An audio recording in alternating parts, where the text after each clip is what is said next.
আমরা বিরোধী অবস্থানে আসি বলে বিরোধিতার স্বার্থে একটা বাজেট, জাতীয় বাজেট পেশ করার পর তার বিরোধিতা করতে হবে, এই রীতিতে আমরা বিশ্বাসী নই।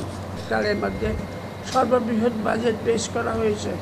এই বৃহৎ বাজেটকে আমরা ইতিবাচক দৃষ্টিকোণ থেকে দেখতে চাই। দেশকে এগিয়ে নিয়ে যাওয়ার জন্য বাজেটের আয়তন বড় করতেই হবে। হয়তো আগামীতে আমরা আরও বড় বাজেট দেখতে পাবো। আমরা বিরোধী অবস্থানে আসি বলে বিরোধিতার স্বার্থে একটা বাজেট, জাতীয় বাজেট পেশ করার পর তার বিরোধিতা করতে হবে, এই রীতিতে আমরা বিশ্বাসী নই। আমরা সরকারি ছিলাম এবং বাজেট প্রণয়ন করেছি। আমি বিশ্বাস করি কোনো সরকারি দেশ ও জনগণের স্বার্থের পরিবর্তে কোনো বাজেট প্রণয়ন করে না।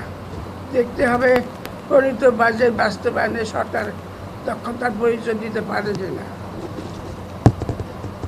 দেশে সার্বিকভাবে বিরাজমান অর্থনৈতিক পরিস্থিতি মোকাবেলার মতো সকলের কাছে মনোপুত একটা জাতীয় বাজেট প্রণয়ন করা খুবই কঠিন কাজ।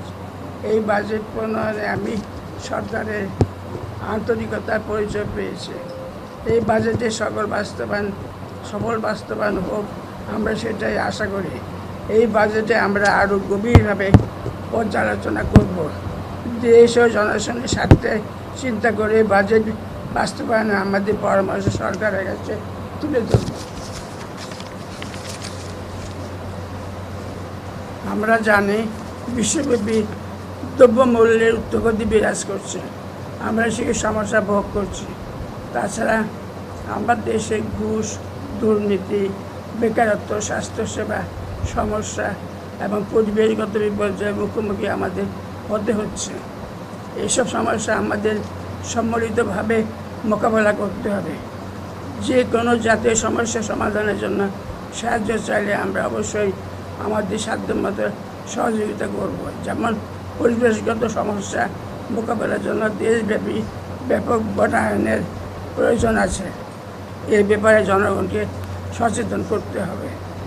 আমি আশা করি এই বাজেট পাশের আগে দ্রব্যমূল্য নিয়ন্ত্রণে রাখার জন্য কার্যকরী পদক্ষেপ গ্রহণ করব। বেকার সমস্যা সমাধানের উদ্যোগ গ্রহণ করা, গ্রামীণ জনগণের জীবনযাত্রার মান উন্নয়ন পদক্ষেপ গ্রহণ করা, ঘুষ ও দুর্নীতি প্রতিরোধে সরকারের আরও কঠিন অবস্থানে গ্রহণ করতে হবে। আমরা চাই সামনের অর্থবছরের জন্য যে বিশাল বাজেট প্রণীত হয়েছে সেটা যেন জনগণের কল্যাণে দেশবাসীর জন্য বাস্তবায়িত হয়। দুর্নীতিকে সম্পূর্ণ নির্মূল করতে হবে। আসুন আমরা সবাই মিলে তাই সেই বাস্তবায়নের চেষ্টা করি। সবাইকে আমি আন্তরিক ধন্যবাদ জানাচ্ছি।